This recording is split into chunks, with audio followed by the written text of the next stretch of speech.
ওয়ালাইকুম হুজুর হুজুর হুজুর এক মিনিট হুজুর একটা উপকার করুন ফোন দেন আপনার ফোনে ক্যামেরা ছবি আছে না জলদি বের কর একটা মিনিট হুজুর একটা উপকার করুন এই যে হুজুর দেখেন না এই লোকটার না আমরা অনেক খুঁজতেছি কিন্তু খুঁজে পাইতেছি না আপনি একটু বলেন না আশেপাশে মহল্লায় কোথাও দেখছেন না রে মা আমি এই জগতের কোনো দেখা দেখির মধ্যে এখন আর নাই আমার যোগাযোগ এখন ওই জগতের সাথে তবে তুমি যারা খুঁজতেছো তারা তুমি অবশ্যই পাবা আল্লাহর কাছে দোয়া আল্লাহ আল্লাহ হুজুর দাঁড়ান আপা আপনি কার কাছে কামালের সন্ধান চাইতেছেন ভালো মতো ছায়া দেখেন এইটাই কামাল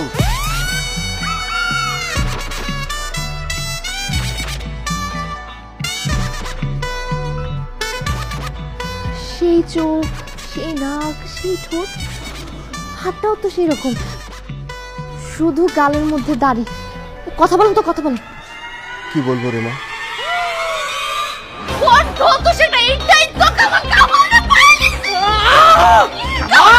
কামালের বাচ্চা তুই জানোস তোর খুঁজতে যা কত বিপদে পড়ছি ফোন গনা যা ছিল সবকিছু গেছে আমরা কত মাইল পর্যন্ত গেছি তোর লেগা তোর জন্য একটা বুড়া বেটির সাথে আমার বিয়ে হয়ে যেতেছিল শালা বাটপারের বাচ্চা বাটপার আমি দুনিয়াতে বহুত বাটপার দেখছি তোর মতো বাটপার দেখি নাই তোরে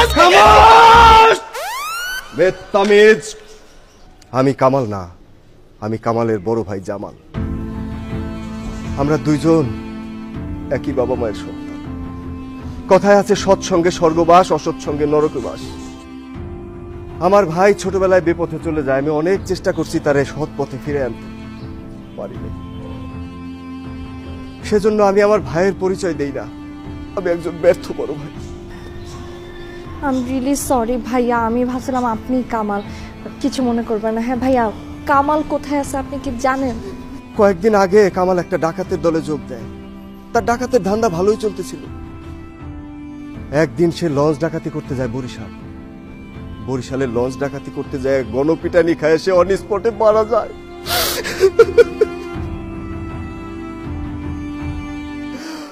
আমার ভাই আমারে ছেড়ে চলে গেছে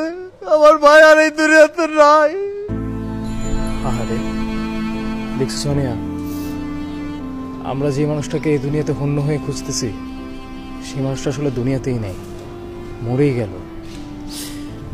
তবে যেতে যেতে একটা জিনিস প্রমাণও করে গেল চোর ডাকাত চিটার বাটপাতদের মরণ গণপিটুনিতেই হয় কামাল মরার আগে তোমার কথা অনেক বলছে সোনিয়া সে তোমারে ভালোবাসে ভালোবাসার অভিনয় করে তোমার কাছ থেকে 2 লাখ টাকা নিয়ে চলে গেছে আসলে এটাই ছিল তার ধান্দা মেয়েদের কাছ থেকে টাকা পয়সা সোনা গয়না নিয়ে ভেগে যাওয়া সে অবশ্য আর একটা লোকের কথা বলছে তার নাম মোহাম্মদ মোকলেস মলম আমি আপনি আরে ভাই রে আপনার কথা অনেক বলছে রে ভাই আপনার সাথে বেমারি করছে আপনার মলম লাগায় সে 1150 টাকা নিয়ে ভেগে গেছে এই কথাও বলছে তবে সে সবকিছুর জন্য ক্ষমা চাইছে সে মরার আগে ক্ষমা চাইছে আপনারা পারলে তারে ক্ষমা করে দেন তার পাপের শাস্তি সে পাইছে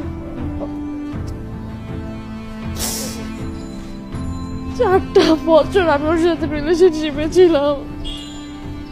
এখন মারা গেছে চোখের সামনে ওর চেহারাটা শুধু ভাসতেছে ভাইয়া বেঁচে থাকতে তোকে আমি আর দেখতে পেলাম না ওর কবরটা কোথায় একটু বলবেন আমি ওর কবরটা একবার দেখতে চাই মরহুমের কবর দেওয়া হয়েছে আমার নিজ গ্রাম চাঁদপুরে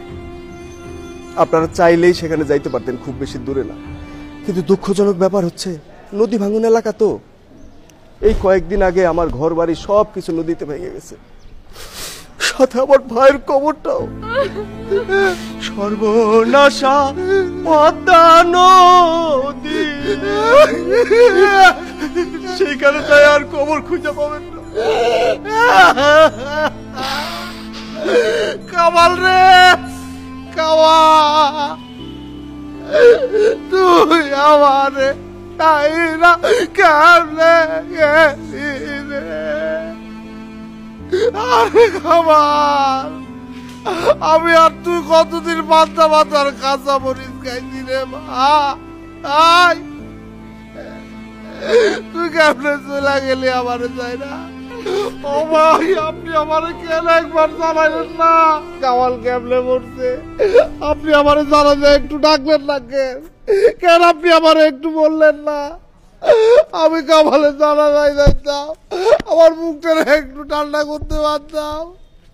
ও ভাই, আপনি আমারে বললেন না।